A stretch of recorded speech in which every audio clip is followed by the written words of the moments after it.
आषाढी एकादशी निमित्त पंचक तसेच पंचक्रोशीतील भाविक वारकरी पंढरपूरच्या वारीसाठी रवाना झालेत।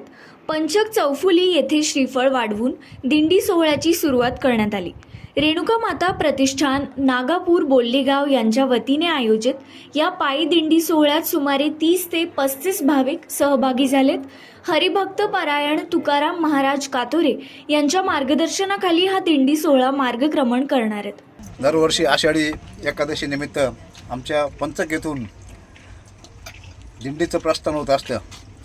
याही वर्षी आमच्या सर्व कार्यकर्त्यांनी या ठिकाणी वारकऱ्यांनी चांगला प्रतिसाद देऊन आमच्या पंचगावातून पंचक ते पंढरपूर असा प्रवास या ठिकाणी होत आहे आणि गेल्या 10-12 वर्षापासून आमची ही दिंडी निघत आहे आणि ह्या वर्षी आमच्या सर्व वारकऱ्यांनी चांगला प्रतिसाद देऊन ही दिंडीचं आता प्रस्थान या ठिकाणी पंचकून होत आहे। कोल्हापूर, देहू, आळंदी, गाणगापूर आणि अक्कलकोट येथील विविध धार्मिक स्थळांना भेटी देत हे वारकरी अखेर पंढरपूर येथे विठ्ठल रुक्मिणीच्या दर्शनासाठी पोहोचणार आहेत। संपूर्ण परिसर ज्ञानबा तुकाराम आणि विठ्ठल विठ्ठलच्या जयघोषाने भक्तिमय झालाय।